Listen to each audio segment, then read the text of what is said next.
आत्माराम जी महाराज की जय। जय।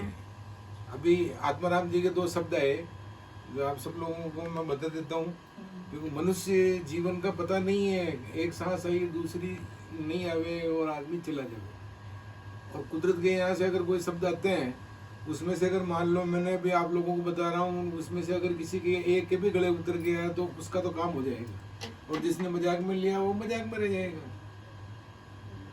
मनुष्य जीवन की सार्थकता केवल एक चीज में है। ये जो मनुष्य जीवन मिला ना बड़ा बेटा, सबको मिला है, लेकिन अपन दूसरी दुनिया में और इस माया में खो जाते हैं। लेकिन सच्चाई ये है कि मनुष्य जीवन का मूल उद्देश्य केवल एक ही है। ध्यान करो और उस परमात्मा को याद करो जिन्होंने अपने को ये शरीर दिया है। और ध्यान करने का एक ही तरीका है, बाहर ध्यान नहीं होता है, अंदर ध्यान लगाओ। कहाँ लगाना है? अंदर में। सांसों में बैठा हुआ है वो, जितने भी महात्मा दुनिया में हैं सब भड़का रहे हैं, सब बेवकूफ बनाने और कमा खाने के लिए उल्टी सुल्टी विद्या सिखाते हैं। अगर कोई महात्मा सुन रहा हो नाराज मत होना, मैं क्षमा मांग लूँ पहले ही।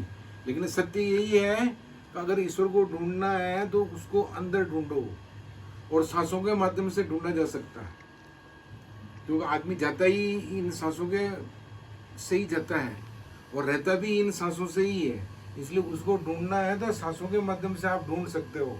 और सांसों के माध्यम से ढूंढने का सबसे अच्छा सूत्र है कि आप अंदर ध्यान लगाओ।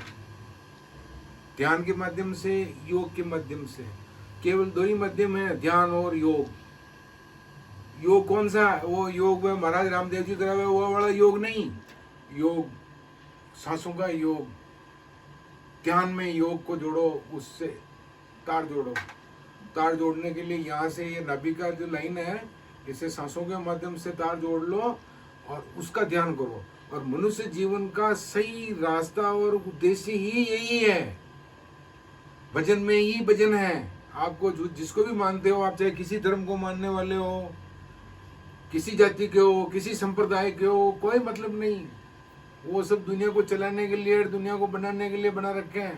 बाकी उसके मार्ग का कोई न जाति है, न धर्म है, न संप्रदाय है। वहाँ डायरेक्ट हॉटलाइन कनेक्शन है, जिसका यहाँ ध्यान करो और भजन में ही भजन है, बाकी सब व्यर्थ है।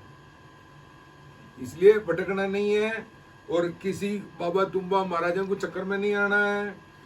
ये किताबों में जितनी भी चीजें लिखी हुई है, सांप तो निकल गया, लकड़ी कूट रहे हैं। बाकी अगर वर्तमान में भविष्य को सार्थक करना है तो केवल ध्यान और योग के माध्यम से ही बन सकता है आदमी। इसमें छल कपट झूठ बेईमानी वाली बात नहीं है, या ये यूट्यूब में कोई फिल्में बना के और कोई शेयर लाइक सब्सक्राइब बनाने के लिए ये चीज नहीं बता रहा हूँ मैं।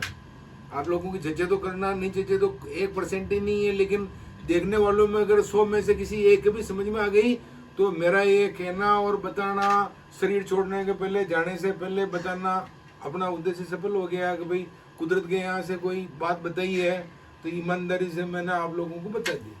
सीताराम, जय हो आत्माराम जी महाराज की जय हो।